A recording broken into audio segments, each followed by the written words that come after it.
I'm Anthony James White of the Royal Ulster Rifles, and so I became what do they call it? Infantry? A rifleman. Rifleman. And I remained a rifleman. Okay. I don't think that they promoted any national servicemen at any time because they thought they were a regular battalion and they didn't want national servicemen at all, really.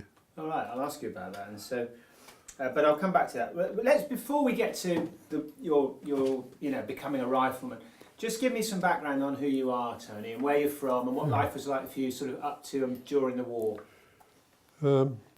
Well, I was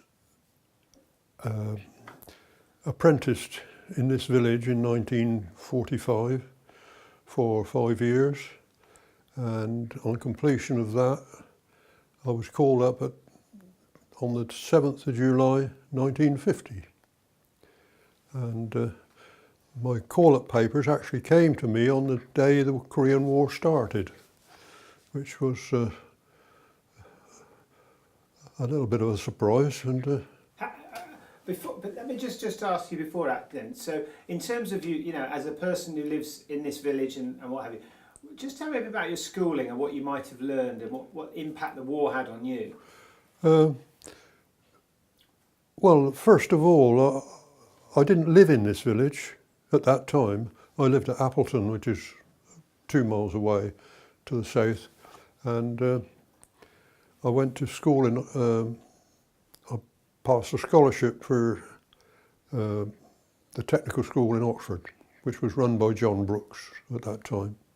And at that time, they decided that they would have a building department. And although I'd passed an art scholarship, I transferred to the building department, which sort of set me on a course for life, really, because that's what I've been involved in ever since. Yeah, and so prior to that, as a person who was brought up in a village, what was village life like for you as a boy? What was your family life like? Well, very good. I mean, we grew up in the war, actually, you see, and we had evacuees, and there were an evacuee school sent to the village, and it was pleasant, really. I mean, it was quite an exciting time for kids. Yeah. There was we did hear the German planes going over at night sometimes, but we didn't see war apart from troops being in the woods and lodged around us. Well, it was all very exciting, really. Yeah. There was a war, but it wasn't exactly in your backyard. No, it wasn't. It was, well, in as much as my father was in the Home Guard and we used to follow them about and, Was your schooling affected at all? It must have been, because it meant that we had to travel to the village hall while the other people had the school and this sort of thing. To a certain extent, it must have been, but I didn't realise that it was. Can I ask, just based on the idea that you were then conscripted on the 7th of July 1950, what did you know of Korea as a boy or even as an apprentice? Well, my grandfather, he was a blacksmith and had an agricultural engineer's business in Appleton. Well, they'd got a big outside loo, and on the wall was a poster about Korea, which used to frighten me a little bit because it was pictures of the old life in Korea. And that's all I ever knew, really. But I do remember those pictures, which were a bit off-putting in some ways, because they were very strange, with these big tall hats and baggy trousers and so what have you. What did it say? I can't remember the words, anything in there, but the pictures impressed me, you see. Yeah. Okay, how did you feel about conscription? You've got an apprenticeship, you're learning a decent trade. What was the sense of this? You registered when you were 18, which was 1947 for me, And I put down for the Air Force, thinking, well, they'll want me as a fighter pilot, you know, bound to have my own Spitfire and so on. But when the time came, they kept putting me off every year. And then eventually I had a notice to say that I would have to go and I'd have to be in the army because there were no vacancies elsewhere. The forces were being run down at that time, you see, until Korea started. And then suddenly there was this boost when they wanted troops again. And because I was 21 and I went through basic training, which finished about the end of September. And at that time, they needed reinforcements. The regiments had left England by that time on troop ships, which took a month or more to get there. So, and they left separately. Each regiment went separately. So there weren't very many people in our intake as old as me. Perhaps there was 3. And I was supposed to have a trade test. I don't know why, because I was already a working craftsman by that time. But the chap who did the trade test wasn't available, and so we waited about a few days.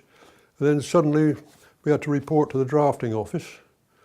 And the drafting officer said, well, I'm putting you down for Korea. And that was it. What do you got to say for that? And I opened my mouth to speak, and the sergeant suddenly bellowed, silence when you're speaking to an officer. And that was that, you know, and right turn, quick left, you know, quick march, return to your duties. Had you been assigned to the Ulsters at that point? No, I was going to the Gloucesters. Well, you see, the training area for the Wessex Brigade was all, well, from county regiments within the Wessex area, which is the Dorsets, the Gloucesters, the Wiltshires, the Hampshires, the Berkshires, and one other. Can't think of it off the top of my head.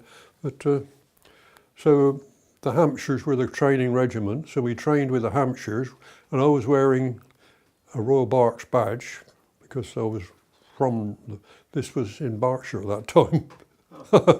It's changed since. And so we did that training at Bulford Barracks. And when we were told that we were going to Korea, we were given Wiltshire badges, strangely enough. And because they were thinking of moving troops out of the Wiltshires to Japan as reinforcements, you see. So it all got very complicated. I mean, the history of the Korean War you're probably very familiar with.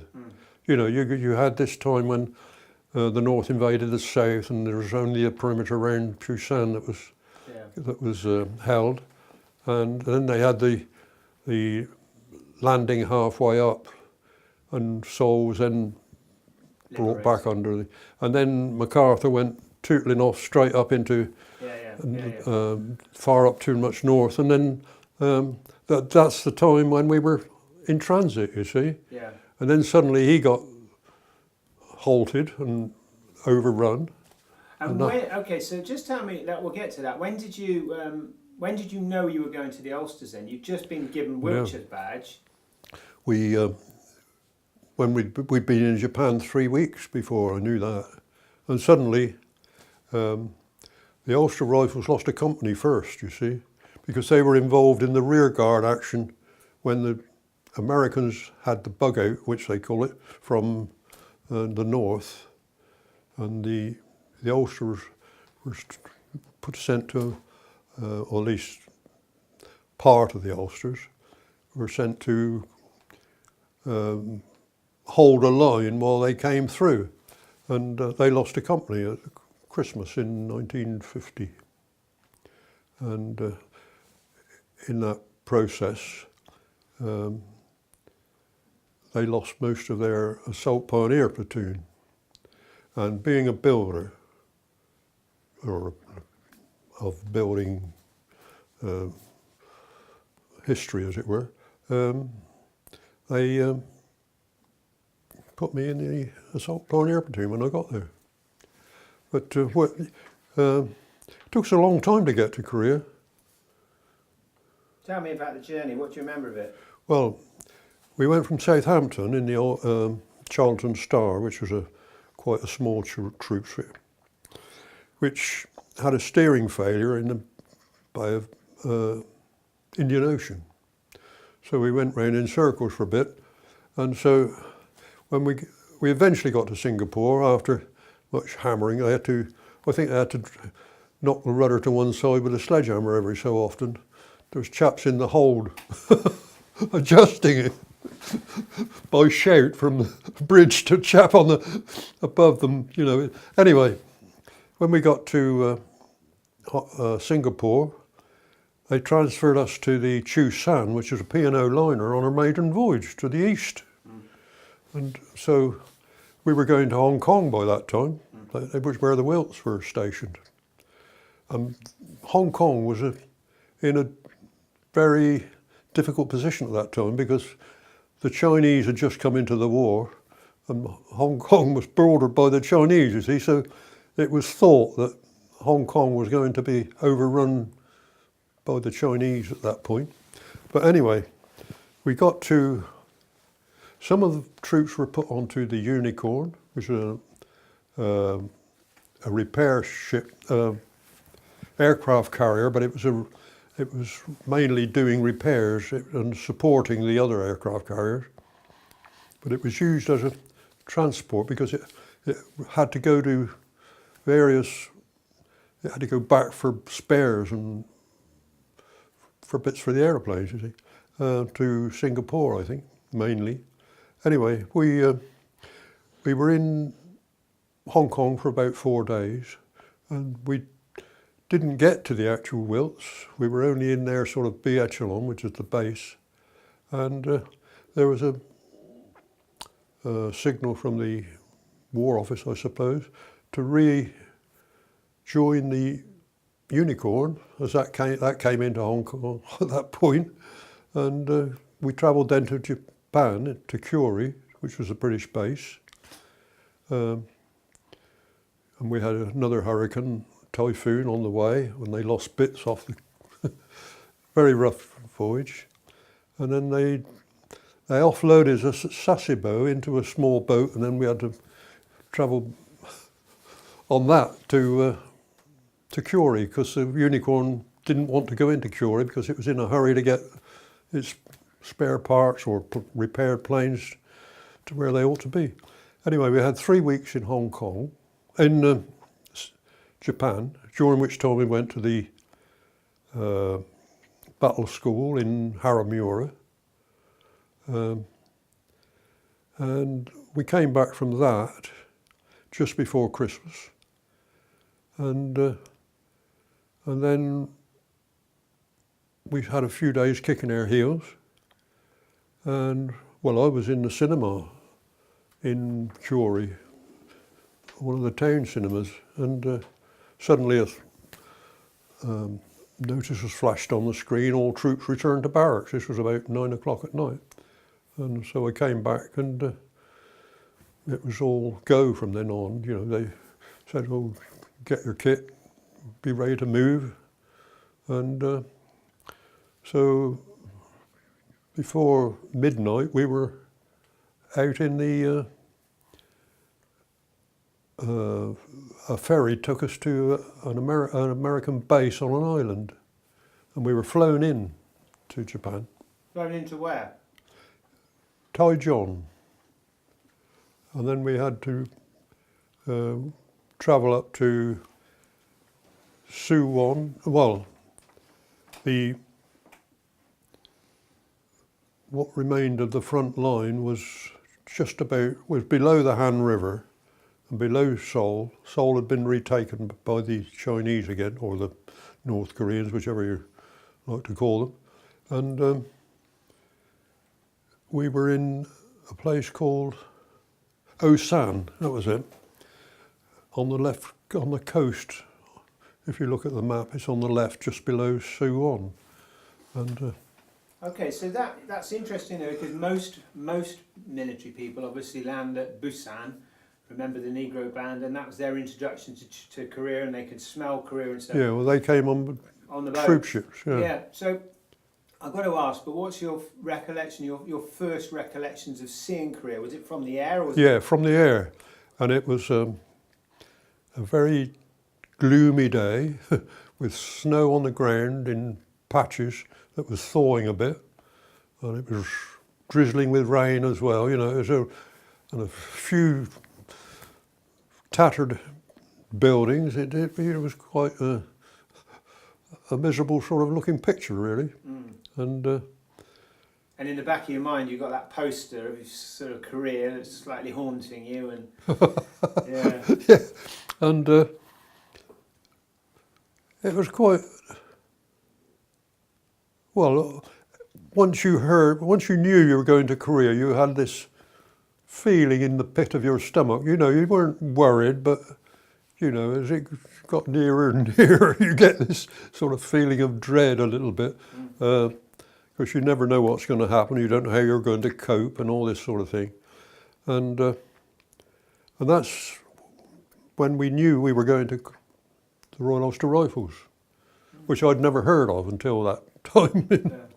You know, I hadn't taken any interest in the British Army regiments to that extent.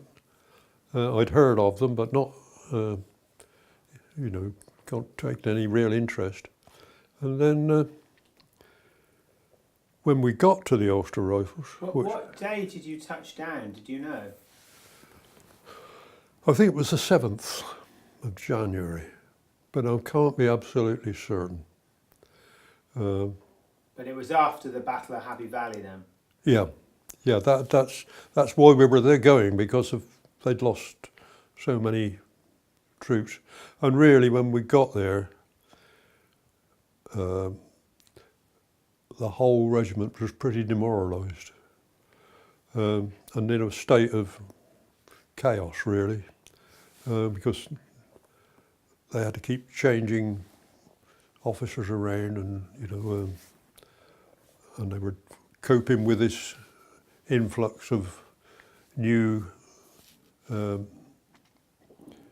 intake, National Service, which they didn't want, because they were expecting to be reinforced by experienced reservists to a large extent. There were reservists amongst us as well, but you know, they really thought they were going to get backed up by the SAS or somebody, you know. Instead of that, they were getting a load of useless people straight from basic training. I mean, I hadn't had any continuation training when you learn your various speciality bits, you know. And so I can remember the first night. I mean, we arrived there, it was pitch dark, and they didn't know we were coming. They had to hurriedly prepare a meal, because we hadn't had any that day at all. And they were in a blacked out marquee trying to cook this, and we were standing about outside in the rain. They eventually fed us, and then when we'd eaten, they said, "Right, get fell in."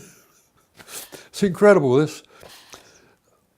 They marched us along 100 yards, and they said, "Open order march." And I thought, we're going to have a drill session there. Lay down and go to sleep on the paddy field. You know, and you know, we'd got a kit bag and a brand new sleeping bag, white silk material, double, and our boots were caked in mud, you know, and so we had to get into these and try and go to sleep. But meanwhile, we could see Tracer passing from hill to hill about a mile away on the front, and every now and again there was a thunder roll from the back, which was the 105s, and then you'd hear psh, and they'd go over and land on the other side of the hill, you know, you see the flashes. So, you know, it wasn't a very particularly pleasant night. Welcome to Korea. And during the night, the rain stopped, it became clear, and then it froze. So we'd got ground sheets, we got the poncho, I don't know whether it was designed to, you put half of it down and you fold the other over and clip it together. And then you pull a bit over your head. And of course, by the time with a blanket between you, a thin blanket, and by the time you'd been breathing through this, you were surrounded by frost all round your mouth and round the... But then you had to try and roll this up, and you had it on your bottom of your haversack when you went there. It was rolled up neatly about that wide, and on the back. But time you'd roll, this was all stiff and frozen. Time you were this wide, you see, and oh dear, it was a really chaotic situation. They hadn't got a support company. You probably know how infantry regiments made up. We've got the 5 rifle companies, support company, HQ company, and I was scheduled for the support company as an assault pioneer, because you'd got 3 platoons. You got the MMG platoon, the mortar platoon, 3-inch mortar, and the assault pioneers, and they had their various jobs, and you were designed to go and do various things which you were needed to do within the battalion. And at that point in the war, they'd got an anti-tank platoon as well. They had 17-pounder anti-tank guns, which were towed by a thing called an Oxford Carrier. I don't know if you've heard of that. It's bigger than the old carrier that was used in the war, in the First World War. Well, we did have those as well, the Bren gun carrier, but this is rather bigger, and it was about 12 tons in weight, I think. But and it got quite thick armour plate to it. But this was designed to pull the 17-pounder, but the 17-pounder wouldn't elevate over the Korean hills. So they abandoned those slightly before I got there, and it was decided to form what they called the Battle Patrol. Have you heard of that? No. So they took the assault pioneers and the anti-tank platoon and formed a large platoon for reconnaissance and a fire brigade, really, that went to sort out various different problems. And instead of holding a fixed line all the time, they were on the move doing patrols or clearing up a hill which was occupied and had been passed by, or things like that. And so I became a member of the Battle Patrol, which required even better troops than what they'd got elsewhere. And I was about the least person qualified to do that. But anyway, and in the process, they were handing out fresh kit. And so someone threw a mine detector at me, which I put under the seat of the carrier, because each section had a carrier, which was okay, for a time. But so whenever you had a lot of travelling to do, you came down out of the hills and used your carrier. Which meant that the first time we went on patrol, we went out and we were out front somewhere. Couldn't tell you exactly where, because at no point did we ever know where we were or told really what we were doing in that situation. I mean, that was the British Army at that time, and they didn't, I mean, when we were in Curie and going to Korea, we didn't know that there'd been a battle. We didn't know that we were going as reinforcements, But suddenly, out of the blue, someone said, "We're outnumbered 30 to 1, you know." And you know, you didn't, that was all we ever heard, which was ridiculous, really. Because if you know what you're doing, it makes a lot of difference. Yeah. But anyway, this patrol was in line, and it came to a stop. They were going down a slope into a dried up river, well, a frozen riverbed, and there were these definite holes in the snow covered over, which they thought was a minefield, anti-tank. And so the shout went up, "Bring up the mine detector." And every time you stopped, they'd got a system whereby you had to take up defensive positions alongside the column. So I was hiding behind some rocks when I heard them say this, and I thought I ignored it for a moment or two. And then somebody said, "Rifleman White has the mine detector, sir." And, so I had to go and get it. And the sergeant took my rifle away from me. And I said, "But Sergeant," he said, "don't butt me, get it on," you know. So he started throwing it, because it was had a battery pack that you put on your back. So I had to drop my other stuff and put this on. And I kept saying, he said he wouldn't take any notice.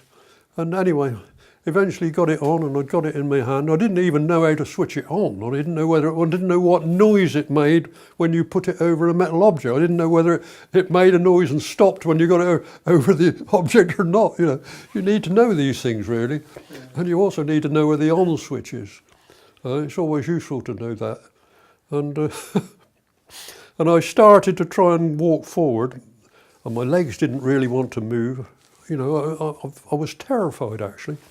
And then suddenly, during this time, a small armoured car came up, and there was a chap with a peaked cap peering out the top with a red band round. It was Brigadier Brodie, come to see his crack troops dealing with a minefield, I think. Anyway, also at that time, another rather large armoured car came, and it was the Royal Engineers, and they were a bit put out that I was stealing their thunder, really. So they suddenly took over, and I was saved by the bell, really. And but it made me think, you know, and I had to go back and take this thing out of its bag and try and experiment with it and see how to make it work. But that's typical of the British Army. Yeah. But you see, how soon after you'd arrived was that then? Was that one of the first patrols? About 3 weeks after, I suppose. By the time because the first week we had to go to an A company because they hadn't got any organisation for S company. It was, you know, all the people were missing that organised things. They'd got a sergeant major, and that was about it, really. But, and A company didn't want us. They made that quite plain, you know. And it was very unpleasant, really. Yeah, amazing. Did you become this sort of involuntary mine sweeper then after that? Yeah, and then you see, the object of a mine, or putting down mines, is that you hold your enemy stationary in a fixed position, which could be already on the coordinates of the artillery, of the enemy artillery, you see. So once if they've got an observer and can see that there's troops stopped at that particular point, they can start putting in artillery. And of course that could have happened at any time then, you see. So, you know, I stood a good chance of blowing myself up, or blowing myself, or being blown down from the air, as it were. But anyway, it resolved itself quite satisfactorily in the end. But Tell me about some of the other patrols you did that particularly stand out, and if you can sort of remind me about the night, whether it was day, listening patrols, captures, whatever. Usually we went on patrol in the daytime to sort out various problems. Like one day we went to the coast, but closer to the coast, I think, to sort out a village where the remains of Korean troops were hiding.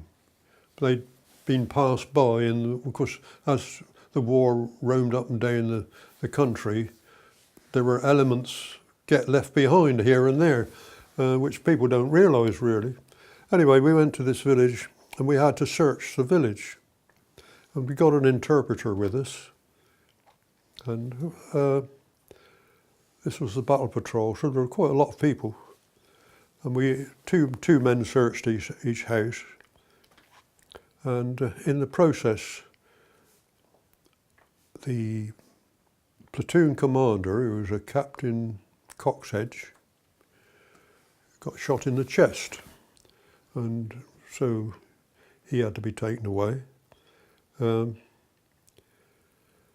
But suddenly an old Korean farmer gentleman, you know, one of these chaps dressed in all the traditional clothing, came up and jabbered away to the interpreter, and he kept pointing at the house like this, and it was the house we'd searched, that I'd searched as well. So we were told to go and do it again. So what you had to do was, I had to kick the door. I was number 2 on the Bren gun actually, and so the number 1 was there ready to shoot, and I had to kick the door open and jump to one side, like they do on the films, you know. Anyway, we searched it again, and then there was all of these Korean homesteads had a stock design really. You'd got the dwelling side, cooking side, and at the back you've got sort of a cow shed, and of course they always had a buffalo for operating, or what do you call it, an ox, or don't know what it was exactly. It looked like a bull to me anyway, to pull the ploughs in the paddy fields. And there was this bull laying down in this shed. So I went, and then there was straw around it. So I started poking it. I got a bayonet on the end of my rifle. And I was poking about, and suddenly up from under this bull shot this Chinaman.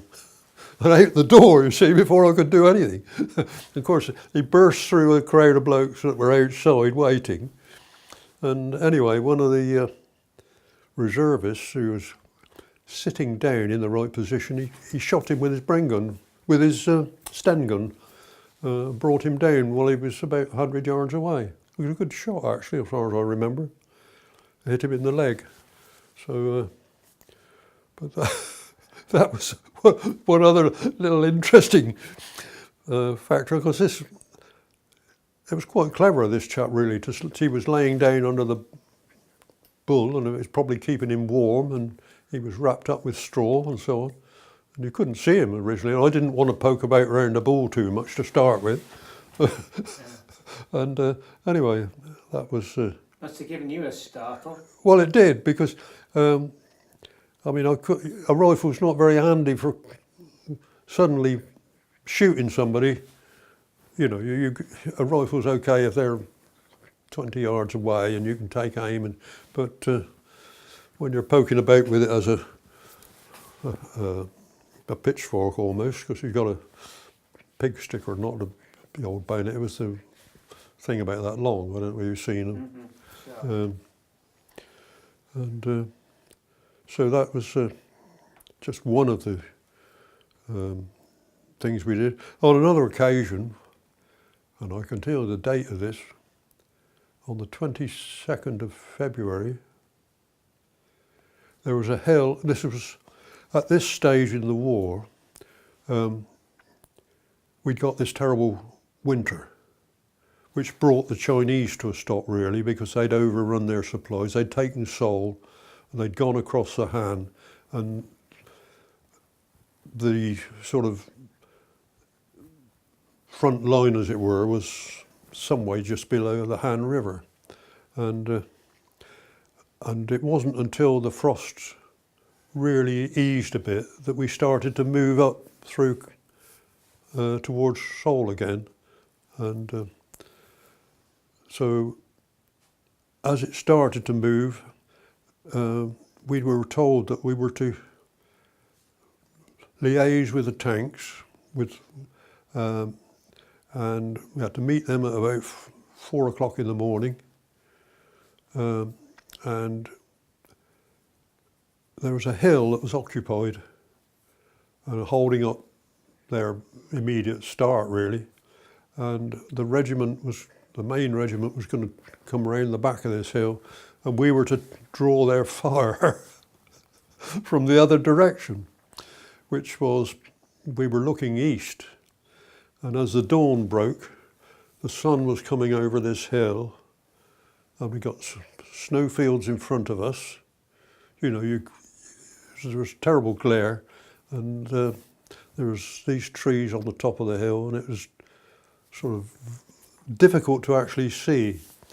Anyway, we were advancing towards this, and then we stopped in a riverbed, and we were being taking fire from small arms fire from this hill. And the platoon officer, who only joined us the day before, he came from the Suffolk Regiment, I think. He was trying to point out to my number one what he should be shooting at, because he thought he could see where the fire was coming from. And they ran out of ammunition. He ran out of, I was started to fill his magazines, and I was carrying magazines as well, but he used them all up. And I was refilling them, and suddenly there was a great thump behind us, and it was a 3-inch mortar. Then there was another one, came a bit closer. And then the next one, I didn't hear.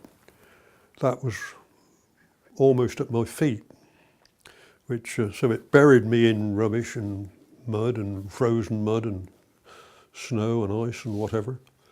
But it the shrapnel took out about 5 men, including the platoon officer, who had a lump of shrapnel in his skull, and he didn't survive the journey back to the hospital. But there were 5 or 6 other men had minor lumps which they had to go away from.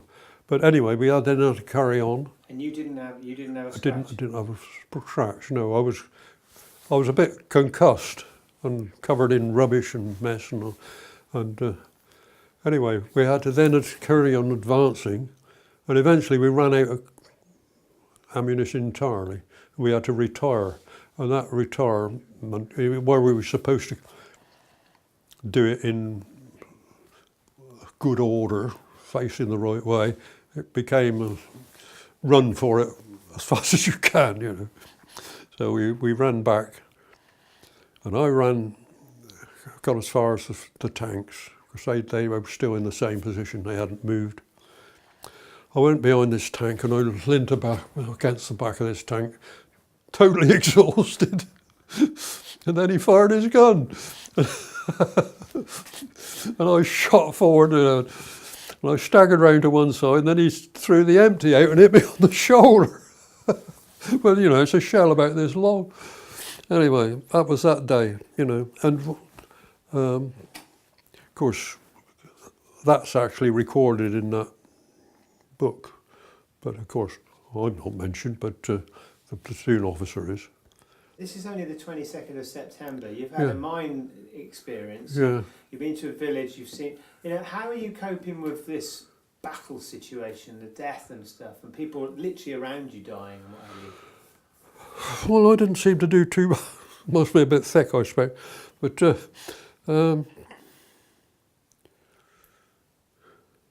it was the cold really that was, it was mind-blowing, the cold. I mean, they did say, I mean, I didn't see a thermometer while I was there, never had one, but I've read that temperatures were as low as -40 on some occasions. And, you know, I did once manage to wash my pants. I mean, normally we didn't actually take our clothes off at all.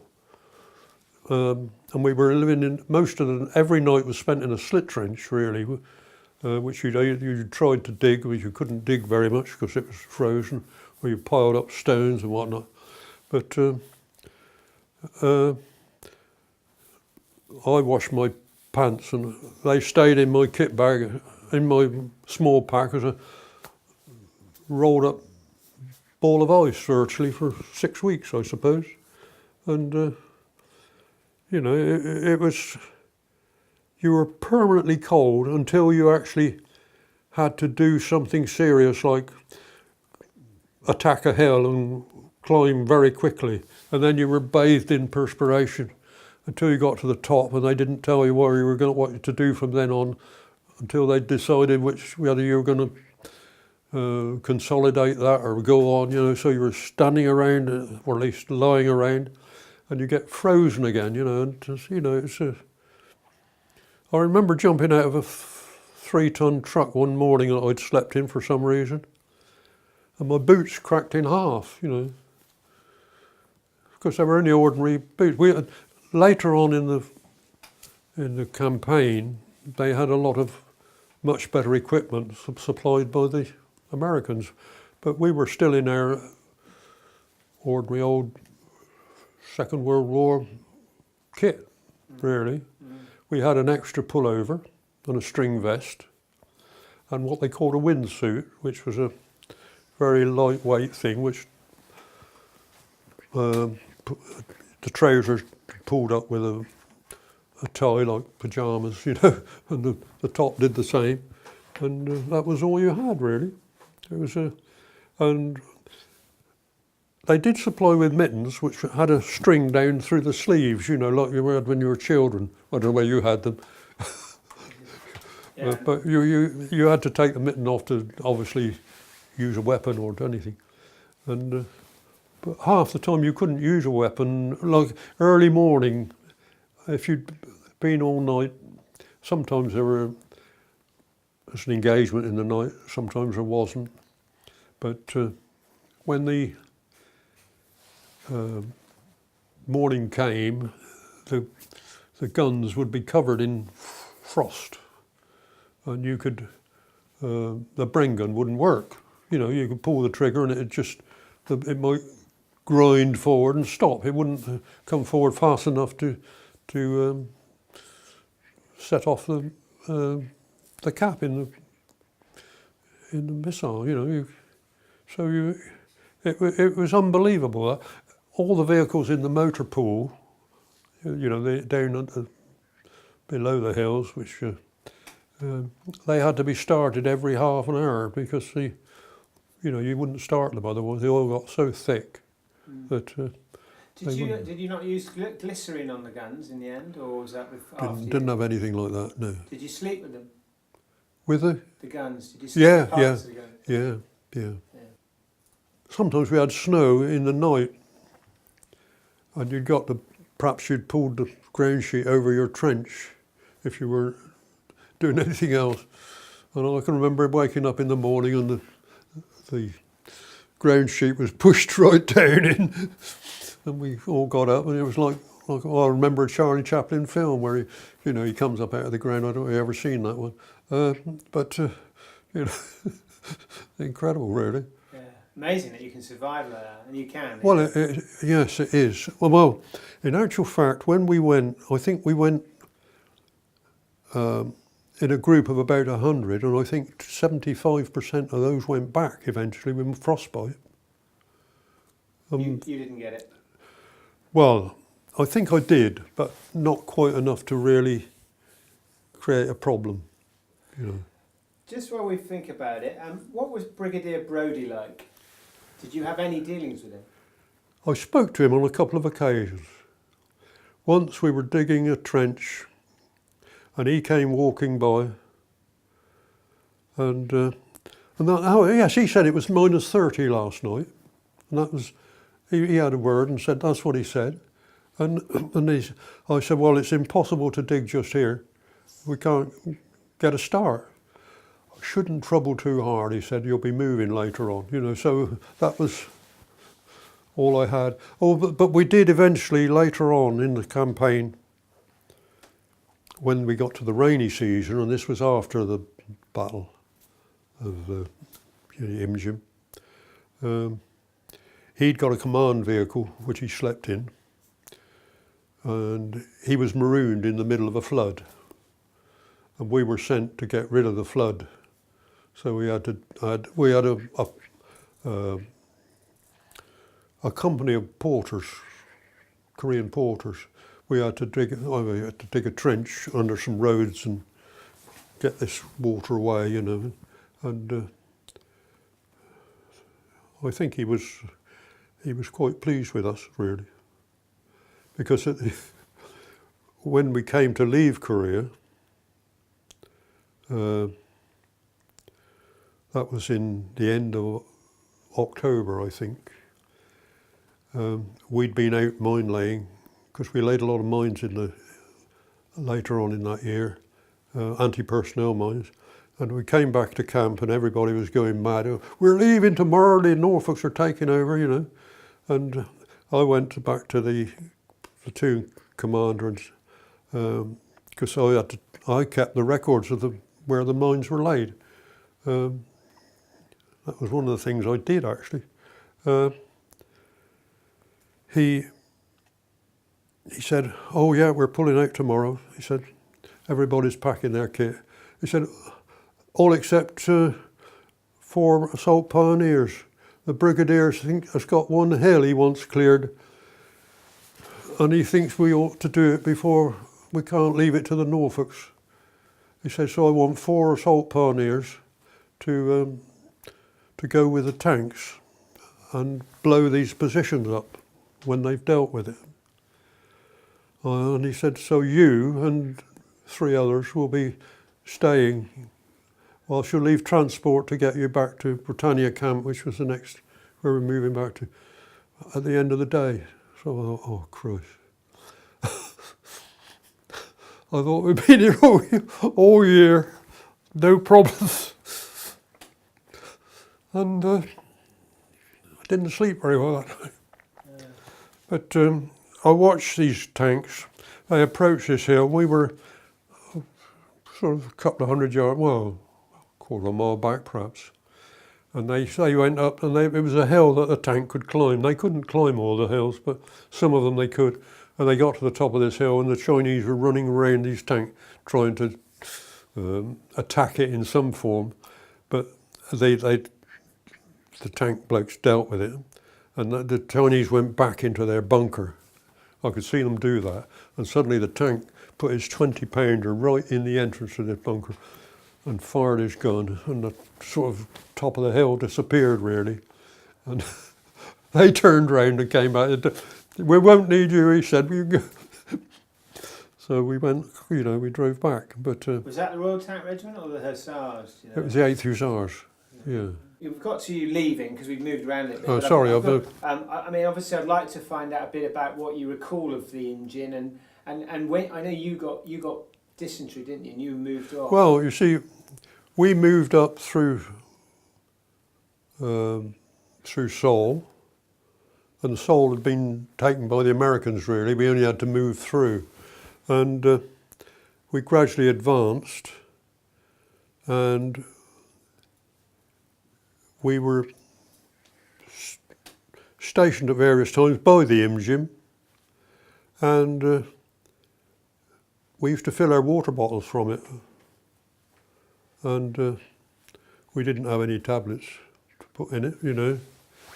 And eventually I'd got this problem, which was pretty embarrassing, I can tell you, because I could tell the first time it happened. I don't know whether I will want this on film, but I felt awful, and I knew I'd got to go. And the sergeant crept along we were in two to a trench, 20 yards apart, and we were, it was in the middle of the night, and the sergeant came along, and I complained, the chap I was with, he said, Chalky's got to go, can you stay here with me while he goes, so I started to move to the rear. Not that way, Sonny, he said, that way. I said, no, what? I'm not having you foul the company lines, he said, I thought, we've only been here 5 minutes. Anyway, I had to go out the front. Of course, by the time you've taken your equipment off, put it down, and you have to put it down very carefully, otherwise you pick it up in the dark, get it all tangled up, you can't put it on.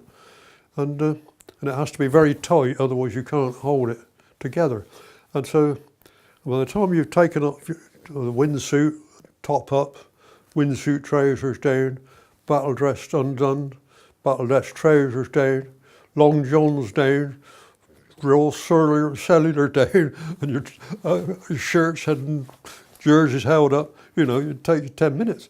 Anyway, I got to this stage and I was just about to let fly. And suddenly someone sent up a flare, and they hang in the sky for about 3 minutes, you see. And I was poised there. Anyway, eventually I had to have the MO, and he sent me back to an American hospital for a couple of days for a checkup. He thought I'd got something else, something more serious than amoebic dysentery. And that was another interesting period, because while I was there, I went into this hospital. It was a pretty derelict building, really, and an American orderly said, "Oh, take your clothes off and leave them on the side just there." And so I did.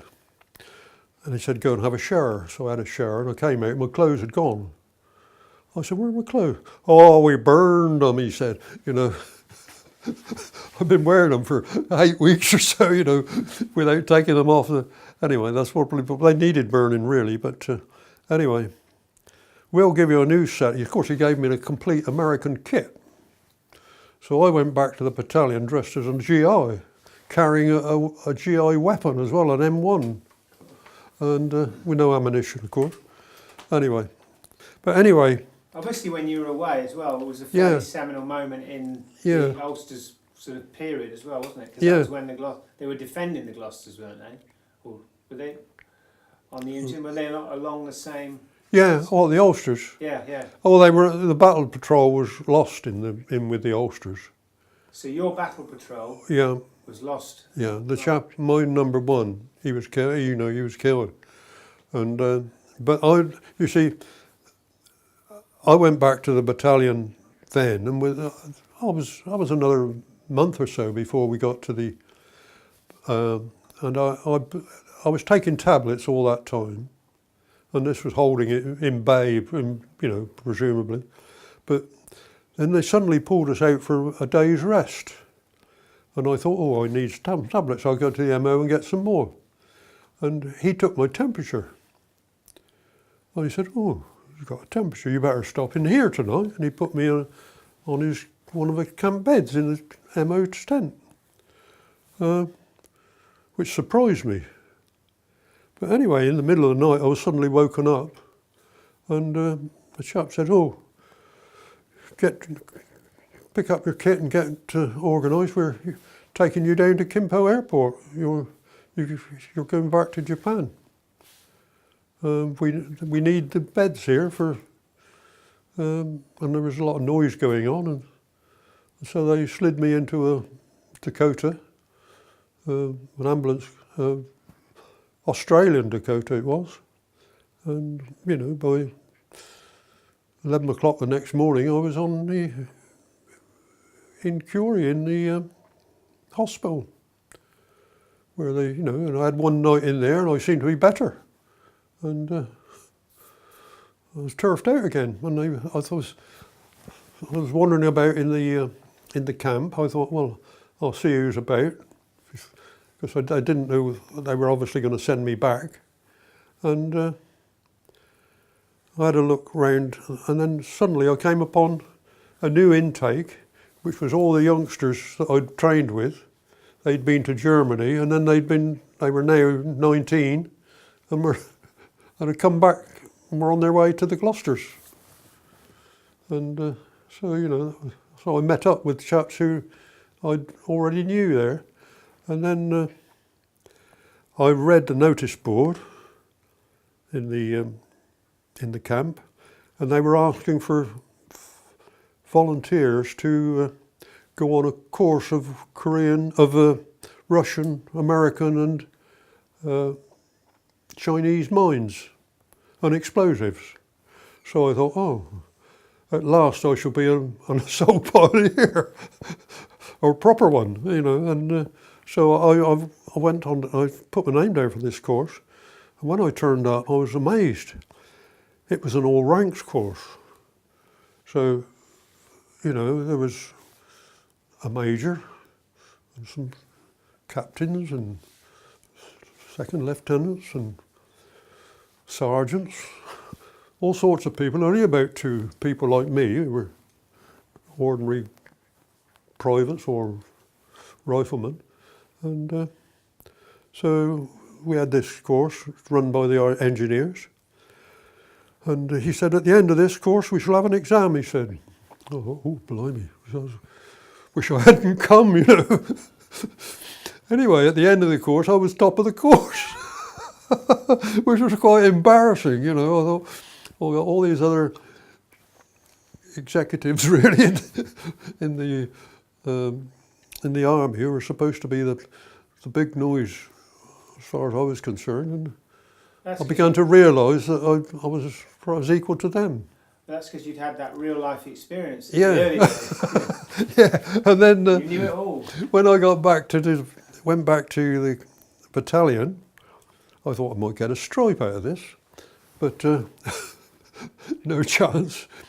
The adjutant met us, and he said, "Oh, I hear you did very well on the course," he said. I said, "Yeah," and that was it. But it meant that they'd now got an assault pioneer platoon of 8 men, that was all there was. And but there was only a lance corporal who wasn't really an assault pioneer. So it meant that whatever we did from then on, I was in charge of. So that if we had a minefield to lay, I took over and laid it in the approved manner, because what we had to do, because of the hilly country, lots of at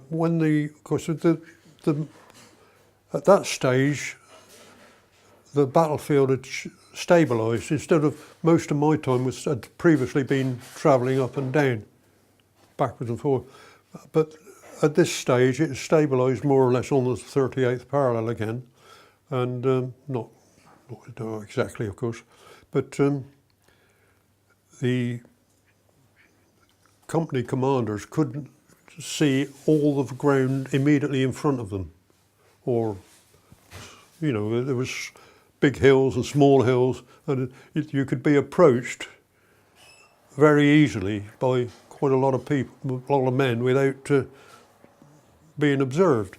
So what the object of the minefields was, you had anti-personnel mines. You would lay an area of a dead area. You'd put a minefield in it, put a strand of barbed wire around it with labels on it saying "danger mines" in Korean and Chinese and English. And so prior to doing that, the route that they would then be diverted into would be the artillery would put in a couple of ranging shots and take the coordinates, so that once the enemy were in that position, and if there was an observer who could say, well, this chap's coming up so and so, then call back to the infantry, to the artillery, and they could immediately put artillery into that area. So that was really the object of the anti-personnel mines, really. Did you ever have any explode or have any problems with them? Yeah. Oh, while we're laying them. Yeah.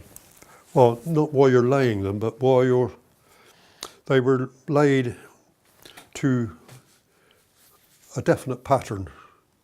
You had tapes, white tape, a long roll with knots in it, and another piece put either way. So you get the tapes out. You had to first of all use your compass and log in on a prominent position, so that your baseline could be so they could be picked up, and that you could more or less reinstate the baseline where it was. So, and then the mines would be logically found, as it were. But the anti-personnel mines, I don't know whether you've seen one even, but it's a thing like those, like that, a bit bigger, with a side thing with a detonator on it and some spikes that you could tread on it. But it also had another pin, which if you attached a wire to it and run it across, You could link them. you could link them and overlap them. And what happened was that you'd had more or less a hand grenade inside that, and this propellant would go pop and make it jump up 10 feet, and then it would explode. It was just like a hand grenade, really, with a lever on the side, which once it came out of the pot, it was activating the grenade. So, we laid literally thousands of those. I reckoned about 4,000 we laid. But the problem was that once you'd got them laid, you didn't pull the safety pin out until everybody had got their particular tape completed. And then your wires put across, and these wires weren't tight. They were a sandy colour, like a cotton almost, and very easy to get it round your foot. Once you'd laid it, you don't want to go the other side of it. Yeah. You've got a system which you had to adhere to. But of course, some of these Irish gentlemen were not very reliable. They'd sort of walk around the mine. Where did I put that? You can imagine it, can't you? And you were supposed to remain in line as you drew them out, but we never did. We always get in front of those.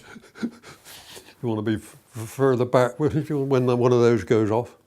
Anyway, we did have one or two go off, and chaps had set them off because they weren't. And they died? No. Usually got shrapnel. Or something taken out of their leg or something. And did you need to go back and revisit minefields when they'd been? I didn't, no. So you were lucky, you never saw what the damage was? No. Well, at what stage? To the Chinese or whoever went in them? No. I can't say that I ever saw one. The other thing we used to do was, we used to have a drum of napalm, 40-gallon drum, which was pretty heavy. We had to try and roll that up a hill, or at least you'd try and get a vehicle to take you up somehow, a jeep, or tow it up. And we used to put an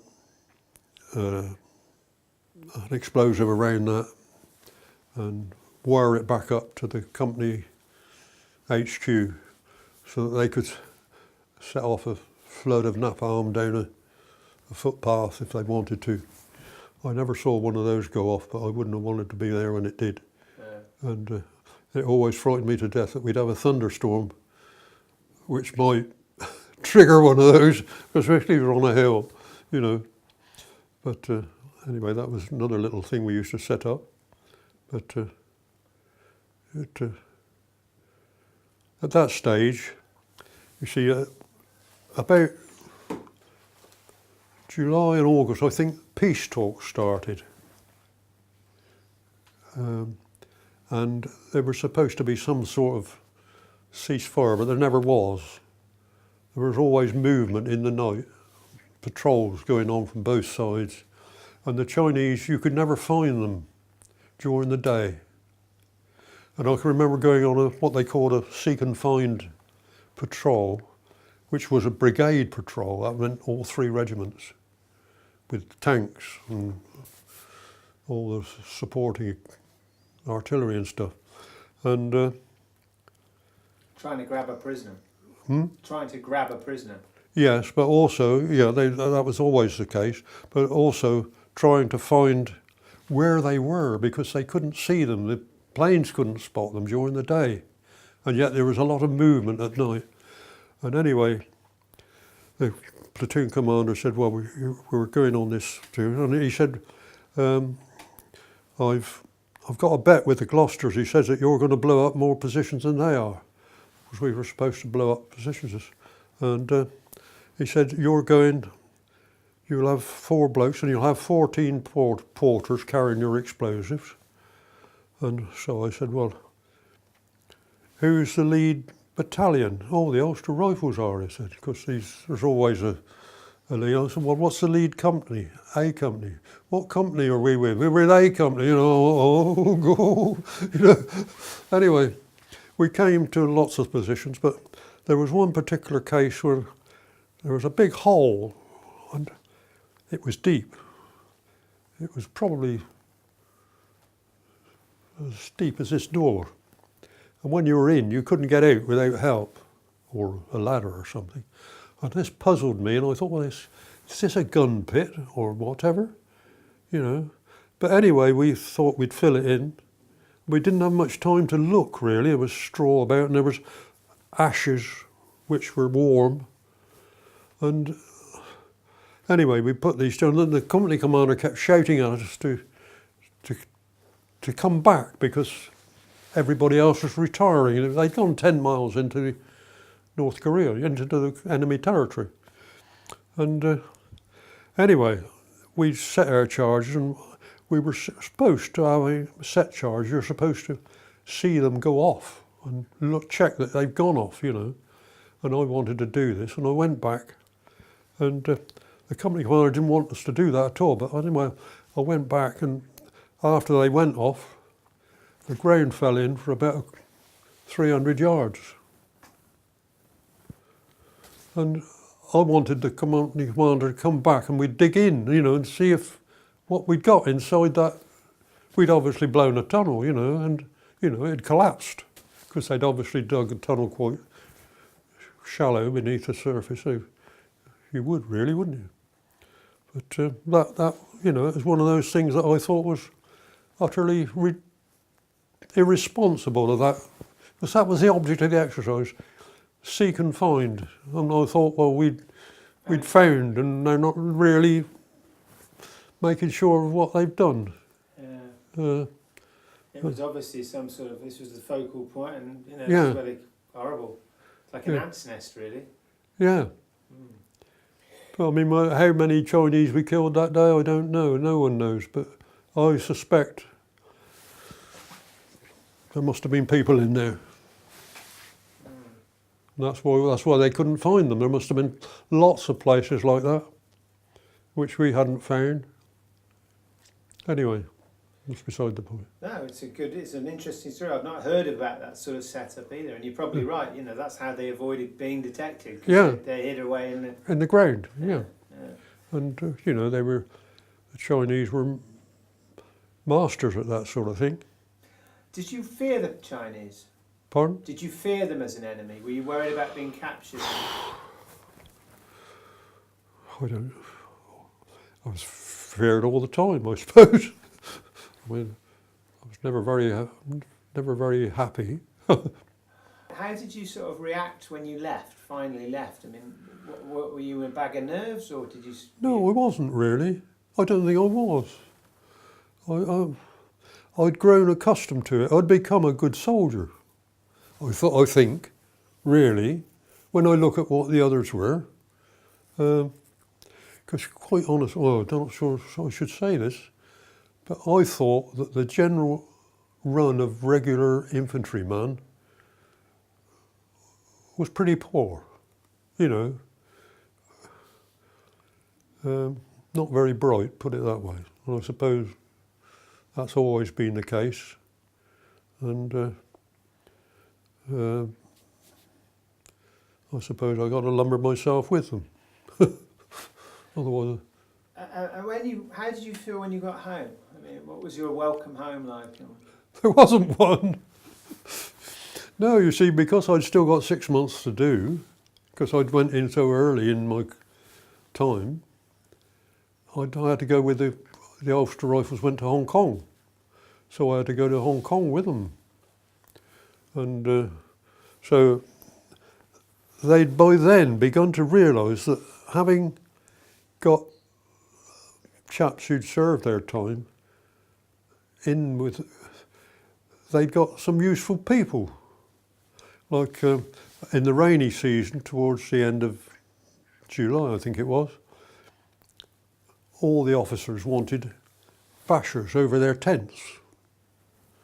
And they had a lot of large poles brought up to build them with. And you had to lash them together with ropes and things. And then we had another typhoon, and most of them blew down. But the ones the assault pioneers built didn't blow down, you see. But when these poles came down on the tents, 1 or 2 officers got hurt, you know, because they were telegraph poles. I came back on a troop ship from Hong Kong, so I was just an odd bod on the ship. But there was also the chaps coming back from Korea as a group. Of course, they got a welcome back. And they went straight off the boat as soon as it landed, and they didn't go through customs or anything. But we all just had to sit there and stand looking over the balustrade until the next day. Anyway. And what did you think of Searle, particularly? And the way Korea was after all those years? It's incredible. You know, I couldn't believe it, really. The way Korea had been developed.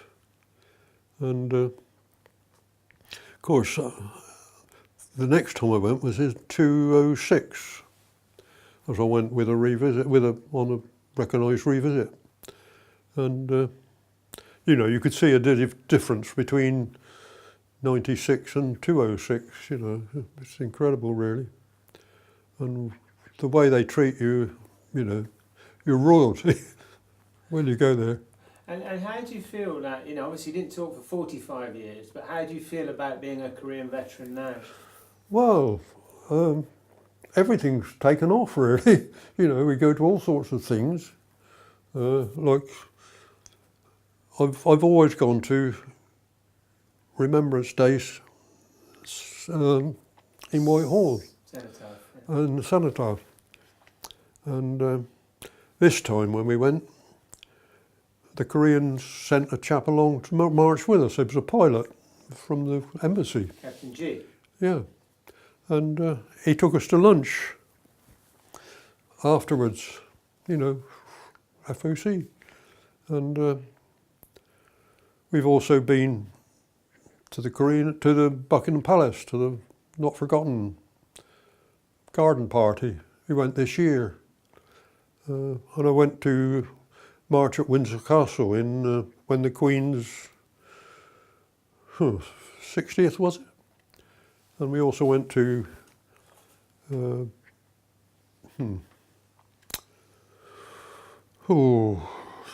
it the 50th year of the Korean War or something in Westminster Cathedral? I don't know if it was the 50th or the 60th. You know, the 60th, yeah. And we had to form up in Horse Guards Parade and march with the guards to. And how are you treated by the Ulster Rifles now, the old fellow Ulstermen now? I've never seen one. I've met one or two. We've got one in Reading branch at the moment, but he was a bugler. What was his name? Dougie Wilson. But he seemed to spend his time ferrying prisoners or deserters back to Korea and that sort of thing. He didn't actually get into combat at all. Okay, and the final question then. I mean, obviously it's not a forgotten war to you. You've still got an emotion about it and that feeling that, you know, you did your bit, blah, blah, blah. How do you feel about the fact that it has this name of the Forgotten War and there is this, you know... Well, I can see what it is because there was no publicity at that time, was there? I mean, TV was only just in its very early stages. People didn't... I mean, they began to fly troops there after a bit, but generally they didn't fly troops to Korea until after the first year, I think, really. Unless you were an officer or someone they needed urgently. But so reporting wasn't very good, generally. I know they reported, my mother read in the paper that the British forces had been wiped out. We were moving from one location to a different area by road, and I was sitting in the carrier like this because and arms crossed, eyes crossed, everything, you know, because I knew that I was going to have to get somewhere quickly at one point. Anyway, every time we came to a stop, which was quite often, I was looking for a suitable location and whether I'd got time to do so before the column moved again. Anyway, we stopped outside some buildings, derelict buildings, and they called for an O group, which meant that an officer from each part of the column had to move up to the front. So I thought, they'll be stopped for at least a little while. So I nipped into this building, found a dark corner, a typical Korean settlement thing. Got myself stripped off and so on, got completely ready. Just at that moment, from the back of the building, in walks the adjutant, the second in command of the battalion, company commander, company sergeant major, the platoon commander, the platoon sergeant, who I was riding in his vehicle actually, and I let fly at that moment, and the adjutant was saying, "I thought, Geoffrey, you could have your radio section over here, your intelligence section over there, and your living quarters over there." You know. And the platoon sergeant went mad, completely bonkers. He rushed outside, fall in 2 men and arrest this man. Yeah. Oh no, I think this Martin wants to go home. Pardon? Your interview's finished. No, it hasn't. I'm still interviewing. Oh, thank You're on the interview now. Yeah. No, that was very good. Very good. you. Oh, sorry, I thought you finished. No, So I said, "What's the charge?" He said, "Fouling the company lines again." I thought, well, I was there first. Cracker. Yeah, no, very good, very good. There's some lovely stuff in there.